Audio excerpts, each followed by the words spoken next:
まず太田黒、石川と3人して慰安所に行った。日本、シナ、朝鮮を征伐して帰る。千恵ちゃんは泣くし、本当にかわいそうだ。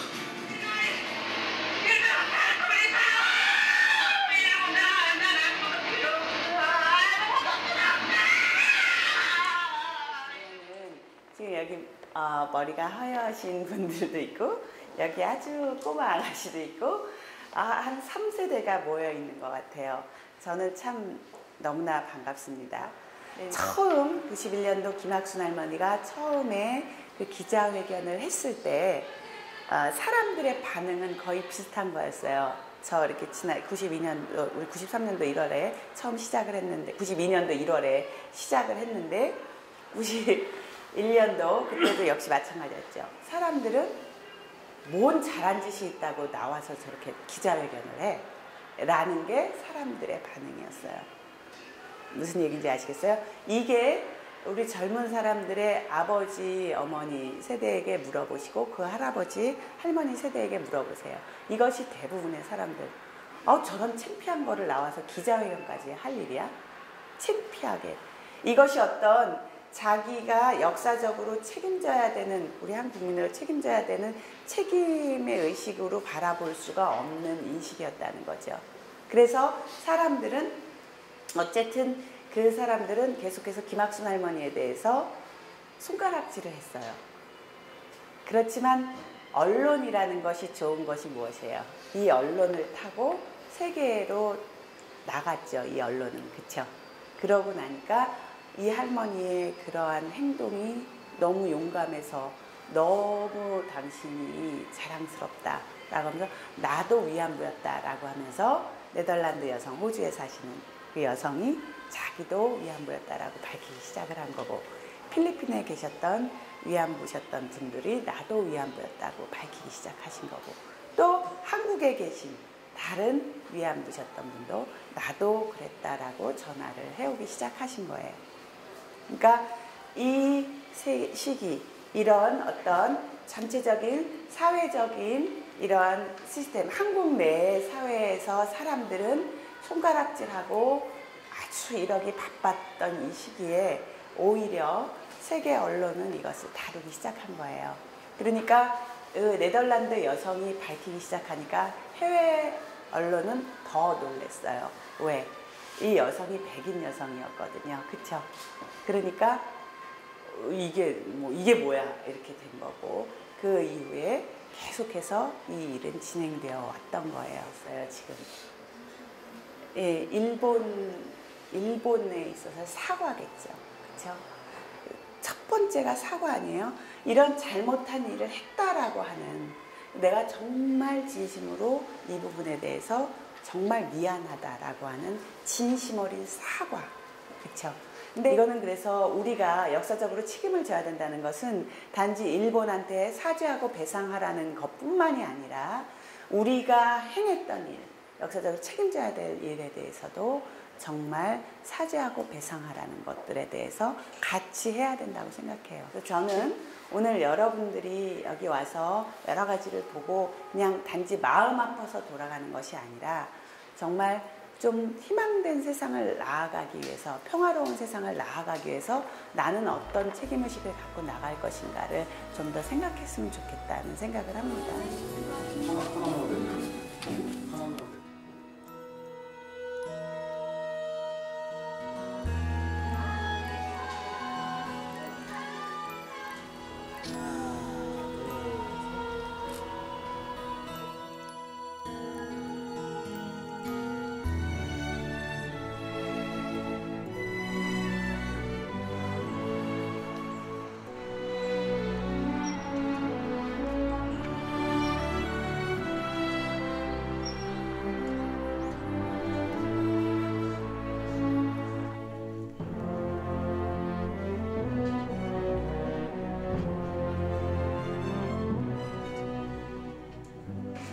아마 그 그림책 작가 그러면 굉장히 생소하실 것 같은데, 그림책은 아이들만 보는 책이 아니고 0세에서 100세까지 보는 그런 책이에요. 거기에 저는 글도 쓰고 그림도 그리는 그림책 작가입니다. 권윤덕이라고 합니다. 위안부 할머니 그러면 진짜 굉장히 무거운 이야기고 우리가 이렇게 접하기에 되게 부담스럽고 그리고 가능한 좀 피하고 즐거운 이야기를 듣고 싶어하는 건데요. 이제 그렇지만 우리가 살고 있는 사회 안에 당연히 그렇게 약자인 사람 또 어려운 사람 뭔가 그렇게 가슴에 상처를 안고 사는 사람이라는 것에 우리가 좀 관심을 가져야 되지 않을까. 특히 끊임없이 전쟁이 계속 일어나고 있고 이게 과거의 일이 아니고 지금 현재도 계속 진행되는 일이라서 그래서 아픈 과거지만 지금에서 다시 그 이야기를 꺼내서 왜 특히 전쟁과 여성의 성폭력과 국가의 폭력이 어떻게 같이 결합해서 이런 일들이 반복해서 일어나는지 그런 것들을 좀 책을 통해서 환기해보고 그래서 이제 이 책을 만든 제작 과정 그다음에 그 만들면서 제가 느꼈던 어떤 그 고민들 그런 것들을 이제 오신 분들하고 소통하고 저는 그 그림책에 글도 쓰고 그림도 그리는 그림책 작가 권윤덕입니다. 만나서 반갑습니다. 오늘 제 이야기는 제가 작업하면서 할머니 만난 이야기 그리고 이 책의 시작은 아까 그 영상에서 잠깐 보셨지만 일본 측에서 일본의 그 그림책 작가분들이 편지를 한 통 한국에 보냈어요. 근데 그 편지는 일본이 이제 그때 고이즈미 총리가 되면서 계속 야스쿠니 참배 그거 계속 하면서 신사 참배를 하면서 일본이 점점 우경화되는 것을 이제 우려해서 일본의 그림책 작가분 4분이 연세도 꽤 많으세요. 만나봤더니 지금 한 70 넘으셨죠. 되게 오래 그 작업 활동을 많이 하셨던 분들인데 그분들이 이제 그 아시아의 그래도 평화를 위해서 뭔가 작가들이 뭘 해야 되지 않겠냐. 그리고 일본은 이제 자기네가 침략국이잖아요. 그러니까 그런 침략국에 대한 그런 반성 이런 거부터 시작해서 그러면 한국하고 중국하고 이렇게 세 나라가 같이 맨 처음에는 한 권의 그림책을 만들기로 했어요. 그래서 이제 각 나라별로 4명씩 그래서 중국 4명, 한국 4명, 일본 4명 그러면 12명이면 12페이지를 그릴 수 있잖아요. 그러면 그림책이 12페이지에다가 이제 뭐 앞뒤면지 이렇게 하면 한 권의 책이 되거든요.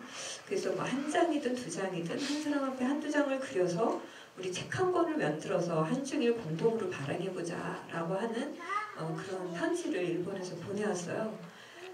그랬는데 작가들이 이제 한 장을 이렇게 그리다 보니까 이게 한 장이 아니고 한 권이 돼버린 거예요. 다 각자 하고 싶은 이야기가 너무 많아서 그래서 이제 그 삼국이 그 난징에서 처음 만났는데 그때는 다 자기가 한 권의 책을 하고 싶다는 얘기로 이렇게 발전이 된 거예요. 그래서 이제 12명의 작가가 각자 한 권씩 해서 12권의 책을 만드는 것으로 난징 회의 때 이제 얘기를 하거든요. 그래서 저는 그때 이제 호탈머니를 하겠다고 처음 발표를 했었고요. 그런 얘기들을 제가 슬라이드를 좀 보면서 간단하게 좀 말씀드릴게요. 저는 이제 한 3년 꼬박 걸렸거든요. 이 책 한 권 하는데 3년 과정을 거치면서 아니다. 아이들한테 어렸을 때부터 이 전쟁이 왜 일어나면 안 되는지 이야기는 이거는 영어나 수학을 공부하는 것보다 훨씬 더 중요하고 우리를 행복하게 할 수 있는 거다라는 생각이 들었어요. 네. 이거는 할머니 책 나오고 나서 헌정식 해드렸을 때 사진이거든요.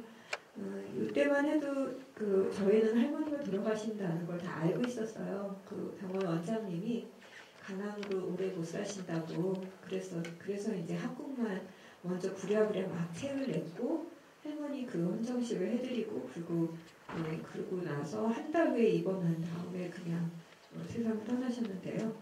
그 헌정식을 보고 떠나셔서 조금 마음이 조금 그랬구나.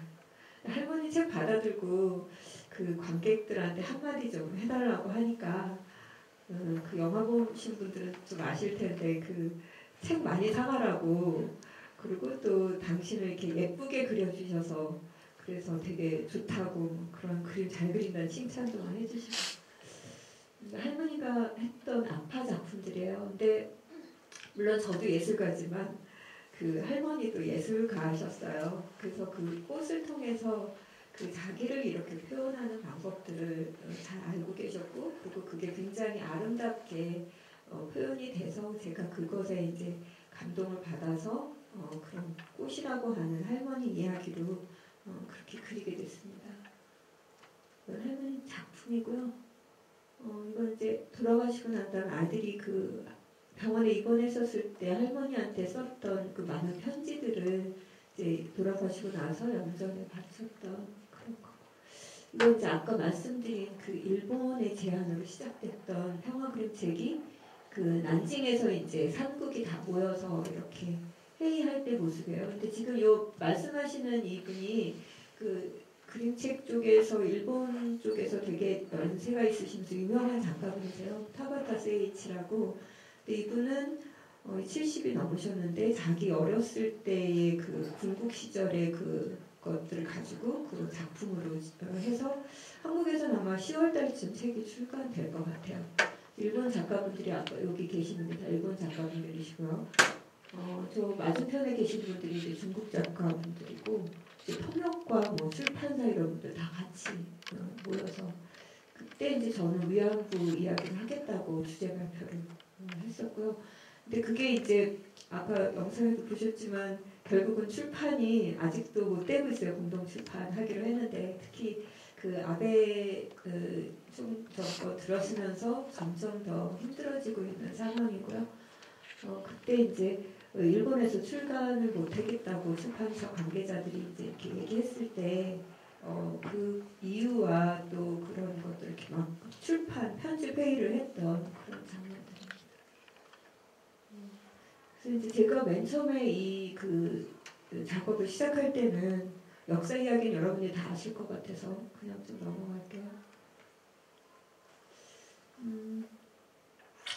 맨 처음에는 그 되게 이렇게 고발을 해야 된다거나 막 이렇게 끔찍한 그런 그림들을 좀 많이 그렸었어요. 그 그림들이 어디 있을 텐데요. 네, 여기는. 처음에 그 이제 그림을 그리게 되면 자료들을 찾아서 이렇게 많이 보거든요. 근데 할머니 자료 중에 이거는 신다른 할머니 그림이 아니고 다른 할머니 그림이에요.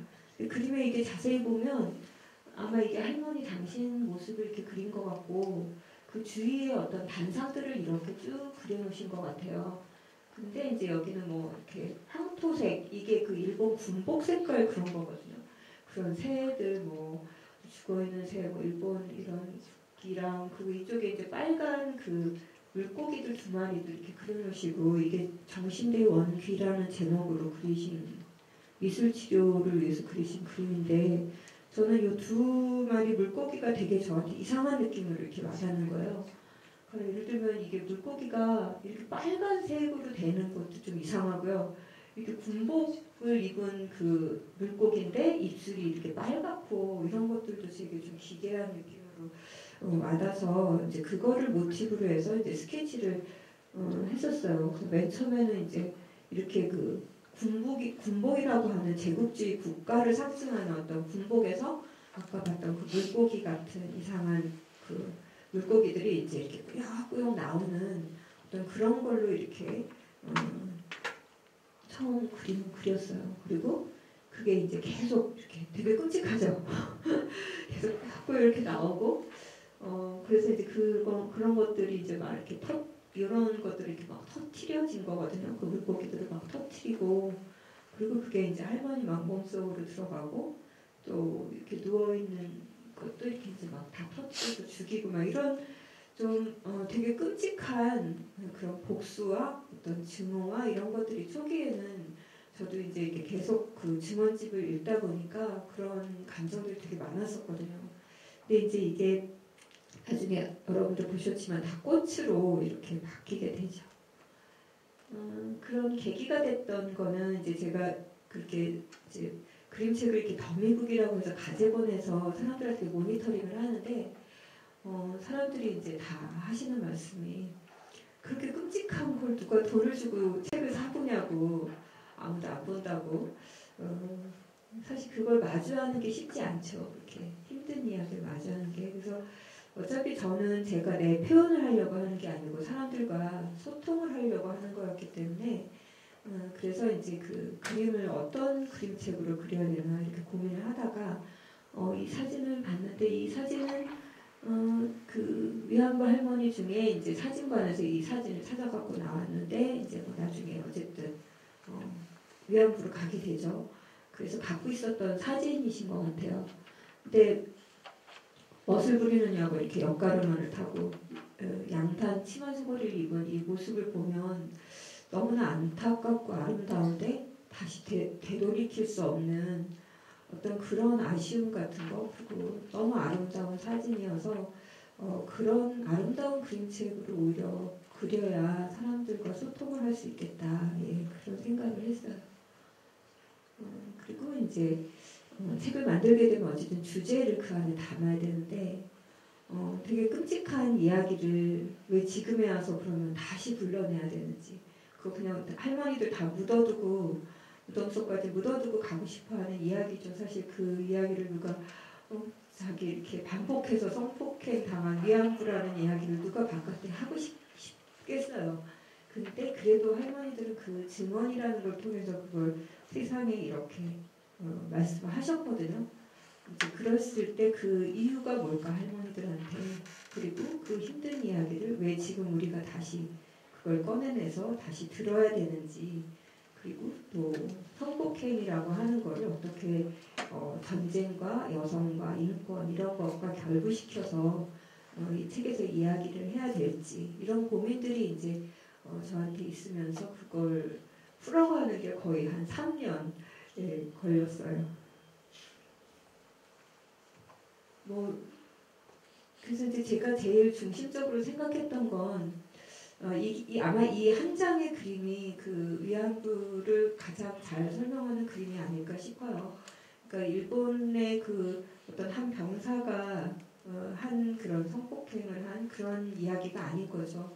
일본이라고 하는 국가가 어떻게 그런 위안부 제도라는 걸 만들어서 그걸 국가적으로 행한 그런 반인륜적인 폭력인가 그리고 그거에 그 참여했던 군인들은 사실 그 제도 속에서 역시 피해자라고 저는 보고 있거든요. 그분들도 돌아가면 일본의 가장 따뜻한 아빠일 수 있는 건데 그런 제도 속에 누구나 그렇게 할 수밖에 없는 그런 상황들 그런 오히려 국가라고 하는 인권 고발을 오히려 하는 게 좋겠다라는 생각 속에서 이제 이렇게 많은 군인들을 그리는 그림으로 그렇게 표현을 하게 됐어요.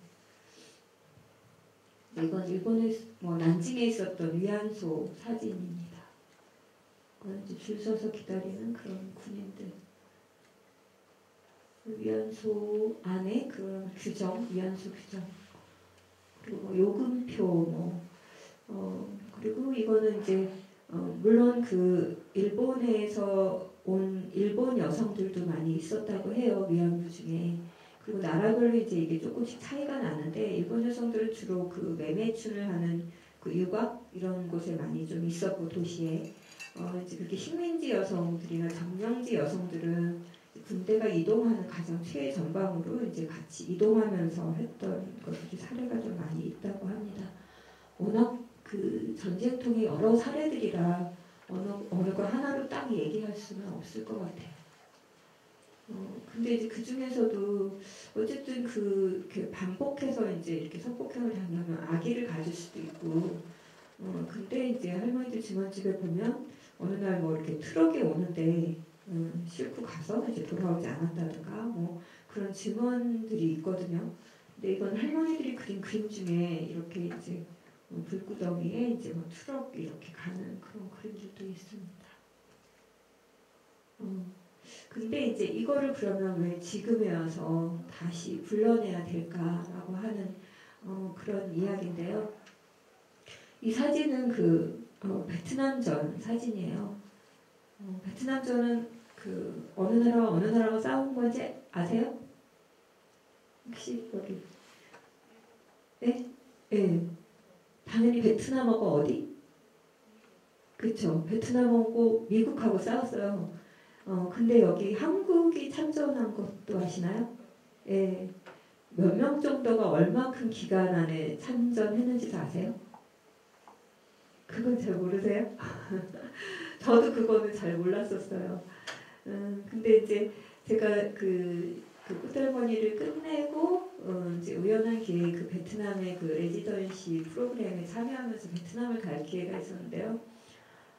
그때 그 베트남 전에 대해서 이렇게 그냥 귀로만 듣던 걸 그 평화박물관에 가보면서 우리나라 군인들이 어떻게 이 베트남에서 싸웠는지 그런 것들을 좀 알게 됐어요. 근데 이 사진은 그 밀라이라고 하는 마을에 이제 미군이 이제 점령을 했을 때 이제 다 이렇게 초토화를 시키고 그리고 그 어린 여자아이부터 여기 사진에 보면 그 할머니까지 있는데 이제 어쨌든 집단적으로 이렇게 성폭행을 하고 아직 단추를 끼우지도 못한 상태거든요. 지금 단추 끼우는 장면인데 그걸 이제 종문 기자가 사진을 찍었겠죠.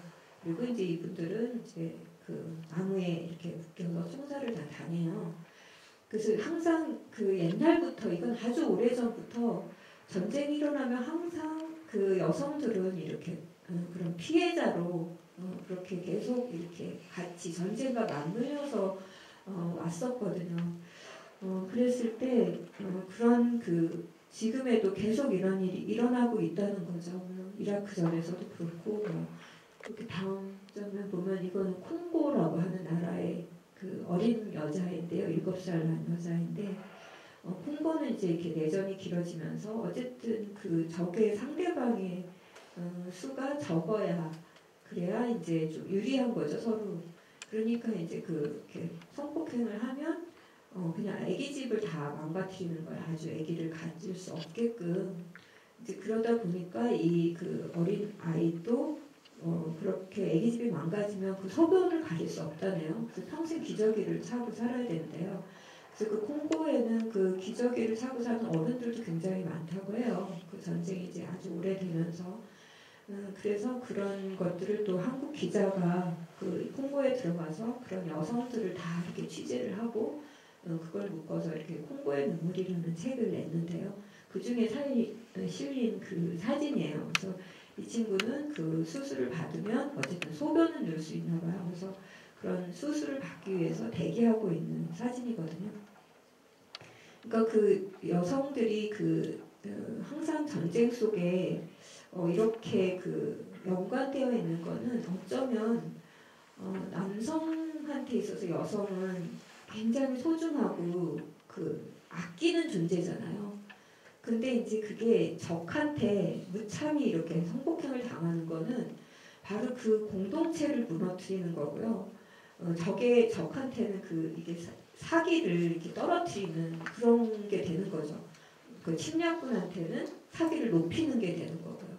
그래서 이것을 그 전쟁이라는 전략적으로 이게 그 성폭행도 전략적으로 된다는 그 여성 쪽의 이야기가 있습니다. 그래서 그거를 이제 어쨌든 그 지금에서 다시 이렇게 불러오면서 이제 맨 마지막에 그 이라크 여성과 베트남 여성을 제가 그리게 되죠. 근데 이제 할머니들 증언 중에 물론 가서 반복해서 성폭행 당한 그것도 너무 화가 나고 억울하지만 정작 한국에 돌아왔을 때 아무도 그것에 대해서 정부도 또 민간인도 다 쉬쉬하고 다 손가락질하고 그래서 다시 동두천으로 간다거나 아니면 식모살이를 한다거나 아무도 얘기하지 못했던 그 상황도 너무 화가 나신다고. 그래서 이제 그거를 처음으로 얘기하신 분이 여기 김학순 할머니가 이제 91년도에 처음으로 증언을 하면서 이게 사회로 이제 나타나게 되죠. 위안부라는 게 있었다라는 걸 사람들이 이제 알게 되는 거죠. 되게 용감하신 분이셨어요. 그래서 이제 제가 그 한국 사회에 대한 그 당시 우리가 얼만큼 그 인권이나 이런 걸 무심했었는지 그런 사회에 대한 비판에서 이제 이런 그림도 중간에 넣었고요. 우리의 반성이죠. 그러니까 그리고 그렇게 전쟁이 아니어도 국가폭력이라는 건 우리 일상 속에도 계속 일어나고 있고요. 누구든지 저 옷 속으로 들어가면 그렇게 폭력을 할 수 있는 것라는 것 때문에 이제 그림도 그렇게 그리게 되고 이건 아까 베트남전에 몇 명이 갔는지 이게 나온 숫자인데 한 30만 명 정도 갔어요. 젊은 그 맹호부대, 청년부대 이런 사람들이 가서 아주 잔혹하게 베트남 사람들을 죽여요. 다 초토화시키고. 그래서 이제 제가 이렇게 강연을 다니면서 특히 이제 초등학생 아이들한테도 이렇게 이제 얘기를 해주면 맨 처음에 이제 꽃할머니 때 책 읽어주고 일본은 나쁘다고 생각하는 사람 그럼 다 들어요. 다 듣는데 그럼 한국도 나쁘다고 생각하는 사람 그럼 아이들이 갑자기 이렇게 아무 말도 못하고 한두 명 정도가 이렇게 들어요. 그럼 왜 한국이 나쁘다고 생각하니? 그러면 할머니가 돌아왔을 때 아무도 할머니를 보살펴주지 않아서 한국 정부도 나빠요. 이렇게 얘기하는 학생이 있고요. 그 다음 베트남전 얘기는 모르죠. 우리나라 군인이 그렇게 외국에 참전해서 그렇게 베트남 민간인들을 그렇게 죽이고 성폭행하고 이랬던 사실은 모르죠.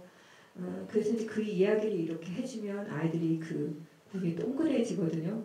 저도 되게 놀랬고요. 베트남 가서 우리가 그렇게 잔혹한 짓을 했는지를 보고 되게 많이 놀랬던 것과 같죠. 근데 그건 일본 아이들이 아까 영상에서 보셨던 것처럼 과거에 일본이 이런 일을 했다는 게 너무너무 놀랐고 또 자신이 알고 있지 못하는 게 더 놀랍다고 얘기한 것처럼 아마 똑같은 게 아닐까 그런 생각이 들고요. 그래서 이제 아이들한테 얘기할 때도 그냥 일본이 나쁜 게 아니고 일본의 평화 그림책을 제안했던 작가들이나 일본의 평화단체나 전쟁을 반대하는 일본의 많은 시민들이 있는데 그 사람들이 결코 나쁜 게 아니고 전쟁을 일으키려고 하는 사람들이 나쁜 거다. 그거는 한국에도 있고 미국에도 있고 어느 나라든지 전쟁을 일으켜서 이익을 얻으려고 하는 사람은 어느 곳에나 있다. 이렇게 해서 이제 얼만큼 평화를 사랑하는 사람들끼리 서로 소통하고 연대를 해야 되는지 그런 얘기들로 제가 좀 얘기를 해줍니다. 그래서 이제 마지막에 이라크 여성, 베트남 여성을 그리게 되죠. 이건 아까 이제 영상에서 다 보셔서 아실 텐데요.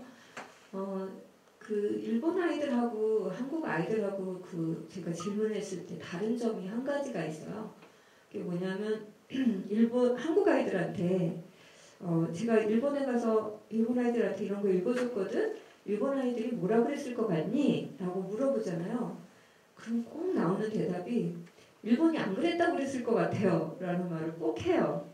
그러니까 이미 기본적으로 아이들 간에도 불신이 있는 거죠. 한 번도 자기가 일본 아이들 만나보지도 않았으면서 일본은 뭔가 거짓말을 할 것 같고 근데 그거는 아베 정권에서 지금 얘기하는 것이 매스컴을 통해서 계속 그 얘기만 전달되면서 아이들이 갖고 있는 일본에 대한 거는 아베 정권만 기억하고 있는 거죠. 일본의 많은 평화를 사랑하면서 위안부 활동을 하는 많은 시민들의 이야기는 사실 하나도 전달이 안 되고 있어요. 그래서 일본 아이들도 너네와 똑같은 이야기를 했다. 그리고 일본 아이들도 할머니 도와드리고 싶다는 이야기를 했다. 이제 그런 얘기를 제가 대신 전해주고 그래요. 이 아이들이 이제 그 얘기를 한 걸까요? 과거 일본이 이런 걸 했는데도 그것도 충격적이지만 지금 우리가 이런 사실을 모르고 있다는 것도 충격적이다. 사실 아이들이 생각하는 평화나 이런 것들은 굉장히 오히려 어른보다도 더 잘 받아들이고 더 생각을 깊이 할 수 있는데 오히려 어른들이 이걸 안 가르쳐주는 게 문제가 아닐까? 뭐 이런 생각도 저는 하게 됐습니다. 그리고 이제 한국의 아이들이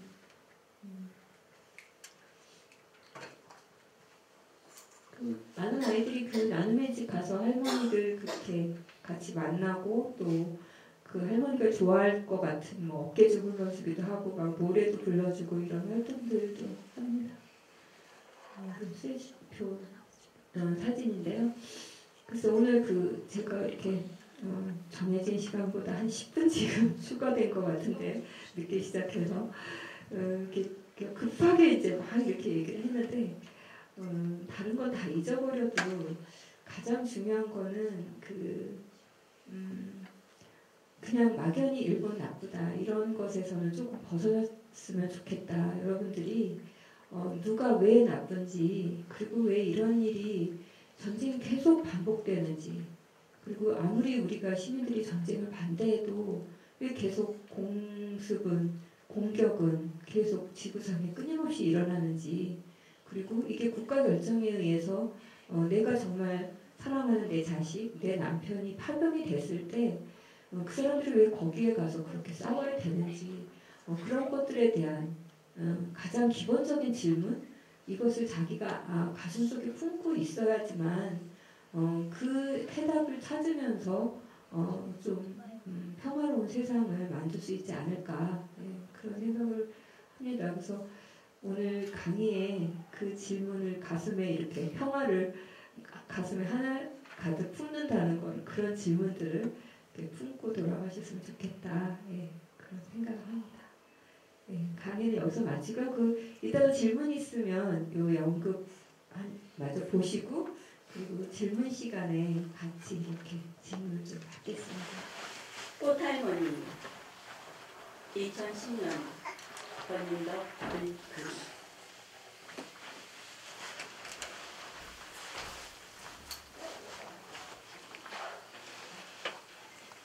꽃할머니 며칠 전에 말린 꽃은 어떻게 됐어요?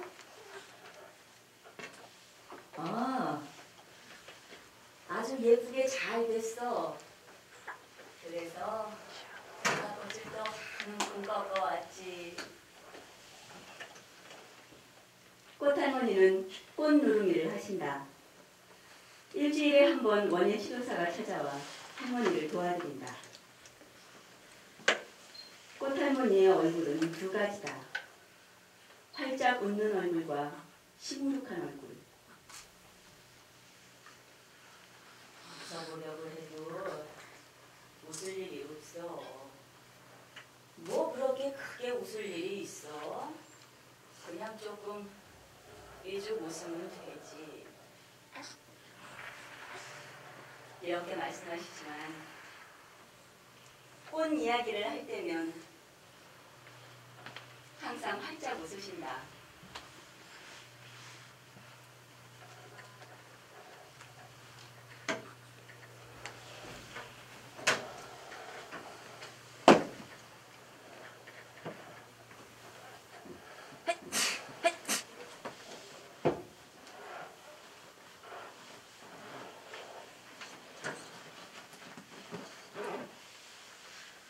꽃할머니가 13살 무렵이었다.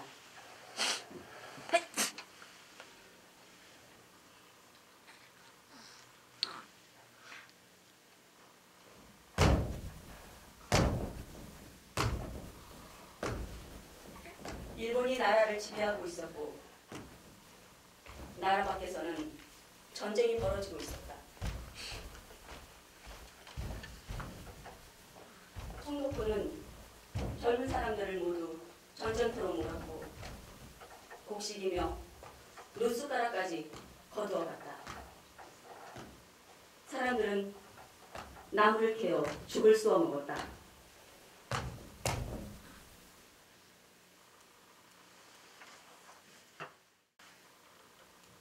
그날도 꽃할머니는 언니와 함께 나무를 캐러 갔다.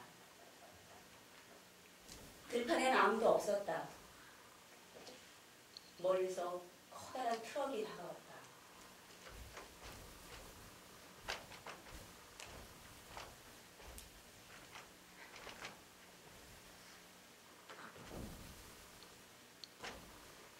군인 둘이 차에서 내리더니 숯불이를 발로 툭툭 차며 언니에게 차에 타라고 했다. 꽃할머니와 언니는 겁이 나서 서로 끌어안았다. 군인들이 꽃할머니를 발로 차버리고 언니의 머리채를 잡아 끌어 차에 태웠다. 언니야! 부르며 울자 군인들은 꽃할머니도 차에 주워 올려버렸다.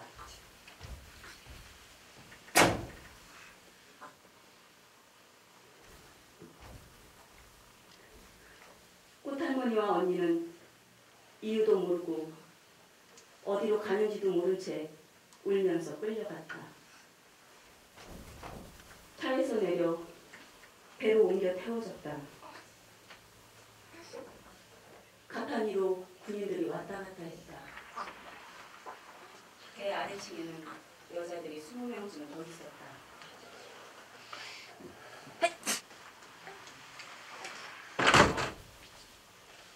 낮에도 가고 밤에도 가고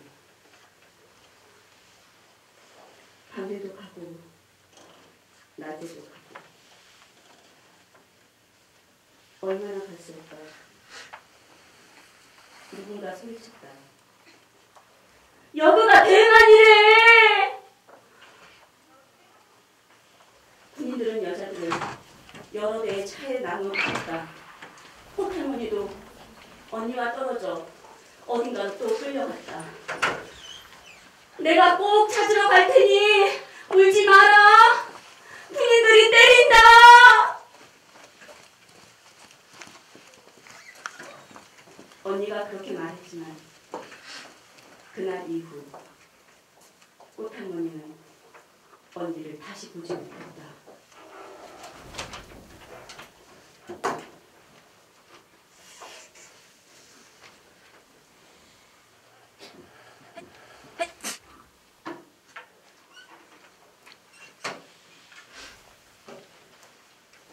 한쪽으로 강이 흐르고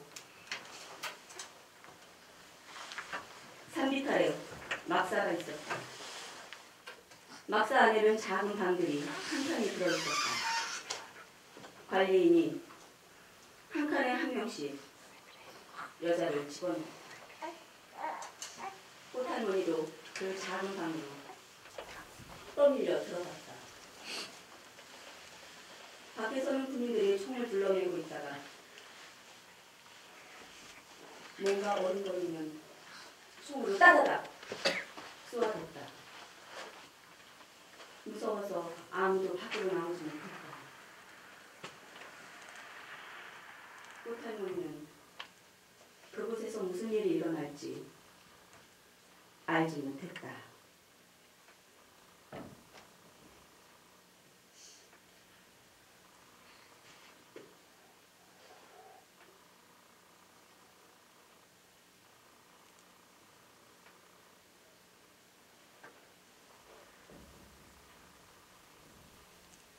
며칠 뒤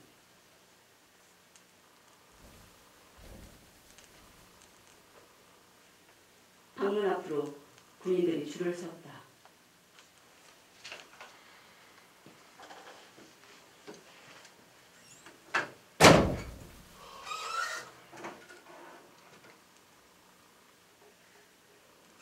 하나가 들어왔다 나가고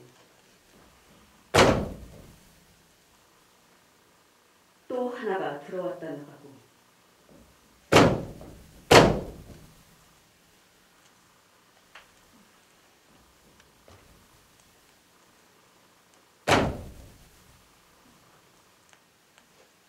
또 하나가 들어왔다 나가고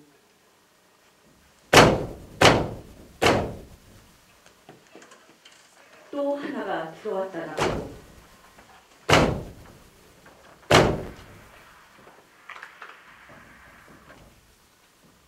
도대체 이 작은 방에서 무슨 일이 일어난 걸까?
꽃할머니의 아랫도리가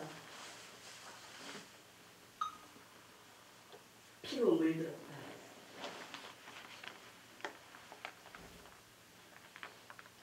꽃할머니는 그 일을 어떻게 견뎌냈을까? 꽃할머니는 일본군 위안부였다. 싫다고 저항하면 군인들이 때렸다.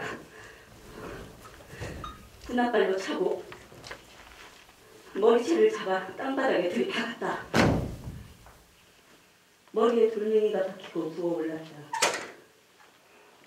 말을 듣지 않는다며 관리인이 던진 칼에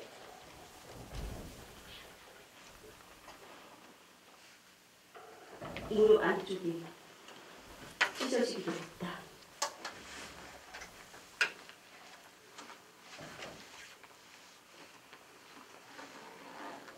꽃할머니의 몸은 엉망진창이 되어갔다.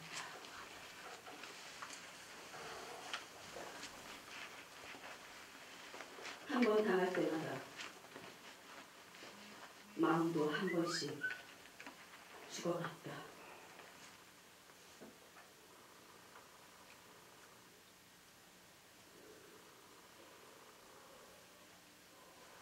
사람 소리만 들려도 몸서리를 치며 방구석으로 숨었다.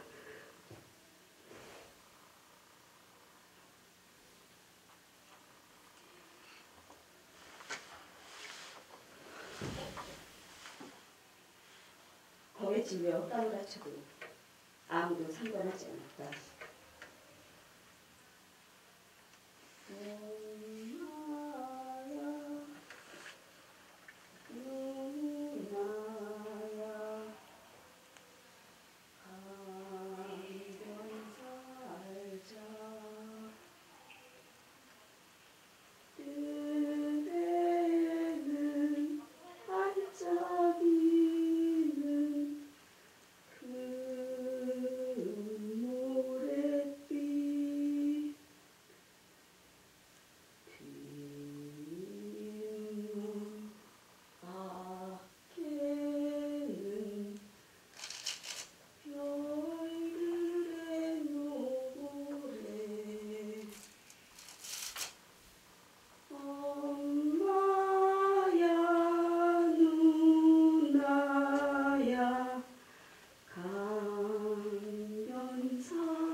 아가야, 집에 가자. 아가야,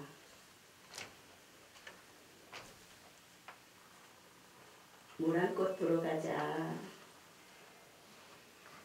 엄마야, 누나야. 가끔 엄마 목소리가 들렸다. 강변살자.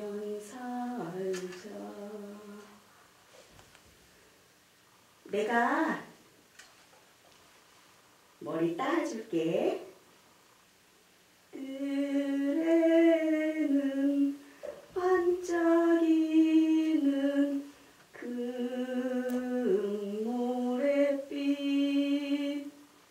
언니가 꽃댕기도 묶어줄게. 뒷문 밖에는 갈잎의 노래. 언니 목소리도 들렸다. 엄마야, 누나야, 강변 살자.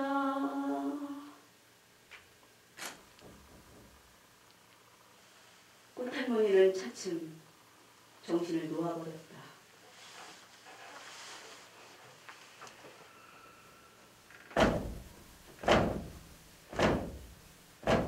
군대가 이동할 때마다 꽃할머니도 끌려다녔다. 어디로 가는지는 알 수가 없었다. 만주인지 상해인지 사할리인지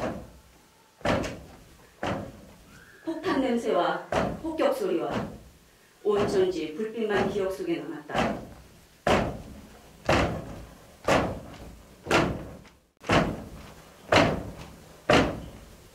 그렇게 몇 년이 흐르고 난 뒤 전쟁이 끝났다. 군인들은 꽃할머니를 전쟁터에 버리고 떠났다.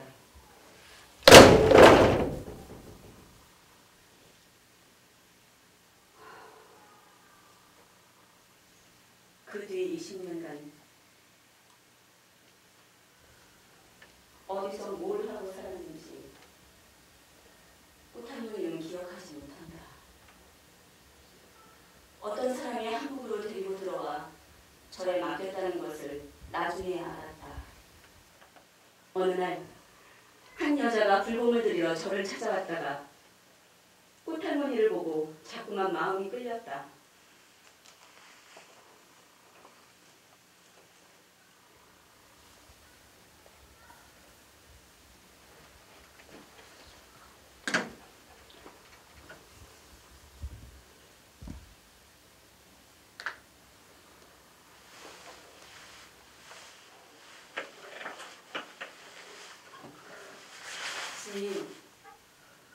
저희 언니 둘이 어렸을 때 집을 나갔다가 지금까지 돌아오질 않았다는데 저 사람이 아무나 해도 우리 언니이지 싶네요. 여자는 스님에게 전하여 할머니를 데려와 망가진 몸을 돌려다 주었다.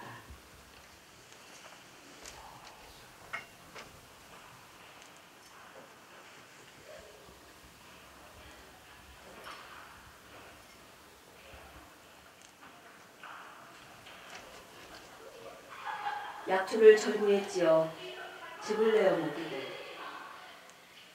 기와짬을 불에 달고 찜질을 해주었다.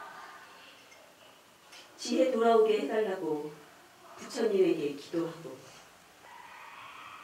꽃할머니를 위해 동생은 온갖 정성을 다했다.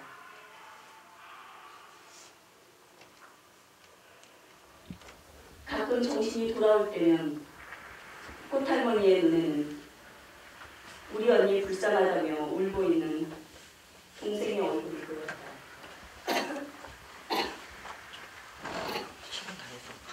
동생이 병을 얻어 죽고 난 후 꽃할머니는 정신없었다. 고향으로 찾아가 보니 부모님도 돌아가시고 반겨주는 사람이라고는 아무도 없었다. 꽃할머니는 밤마다 무서운 꿈에 몇 번씩 잠에서 깨었다. 군인들이 달려들고 때렸다. 비행기 소리와 폭탄 소리도 들렸다. 집 밖을 나서면 사람들이 더럽다며 수군거리는 것 같았다. 몸 버리고 온 여자라며 손가락질 할 것만 같았다.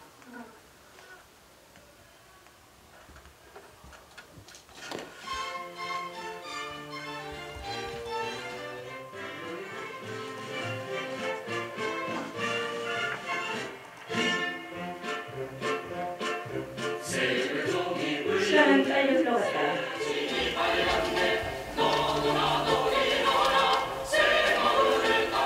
아무도 꽃할머니의 아픔에는 관심을 갖지 않았다.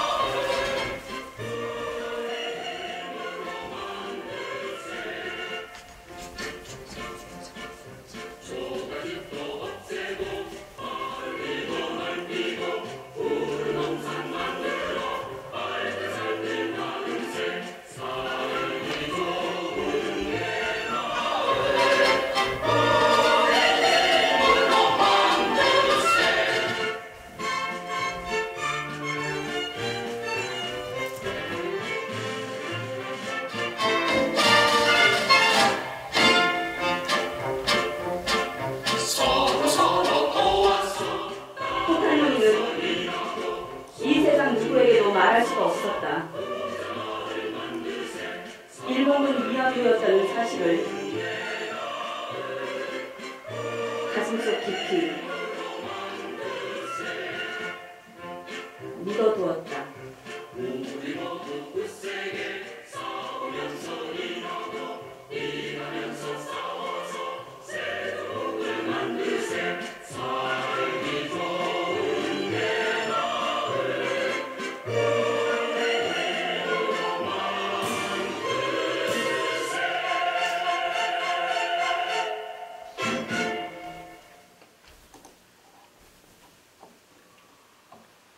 세월이 흘렀다.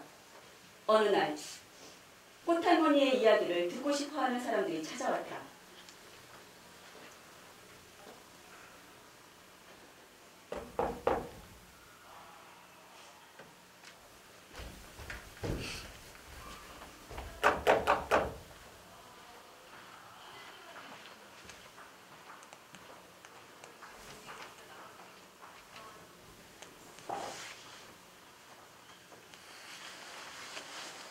꽃할머니의 아픔을 나누고 싶은 사람들이 찾아왔다.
꽃할머니는 가슴속에 묻어두었던 이야기를 세상에 꺼내놓았다.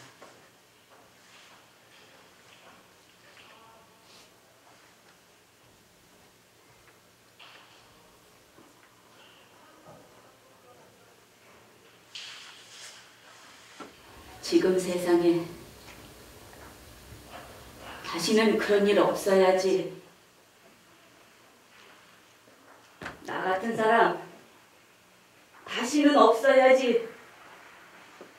내 잘못도 아닌데 내 일생을 다 잃어버리고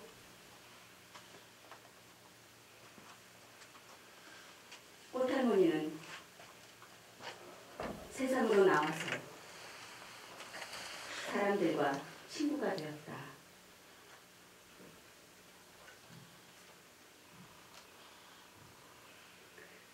지금 꽃할머니는 영구임대 아파트에서 동생이 남긴 손자와 함께 산다. 몸이 아픈 이웃 할머니에게 밥도 챙겨주시고 세탁기도 돌려주신다. 그리고 일주일에 한 번은 원예치료사와 함께 꽃누르미도 한다. 나는 꽃이 참 좋아. 이렇게 꽃을 만지고 있으면 정말 좋아. 기분도 좋고 아무 걱정도 안 하고 참 좋아.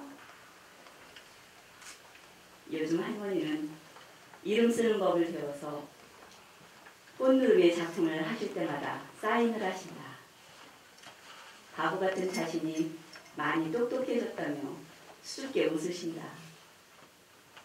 꽃할머니, 아프지 말고 오래오래 사셔야 돼요. 원예치료사가 머리에 꽃을 꽂아드리면 할머니는 활짝 웃으신다.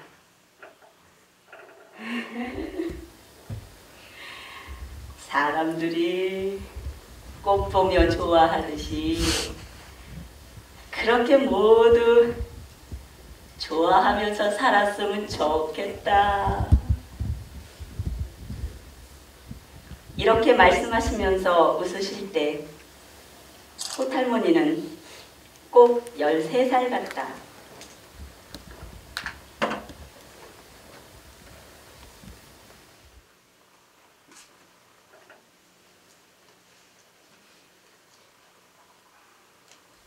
지금도 끊임없이 지구 곳곳에서는 전쟁이 일어난다. 13살 꽃할머니가 겪었던 아픔은 베트남에서도, 보스니아에서도 이어졌다. 그리고 지금 콩고에서, 이라크에서도 계속되고 있다.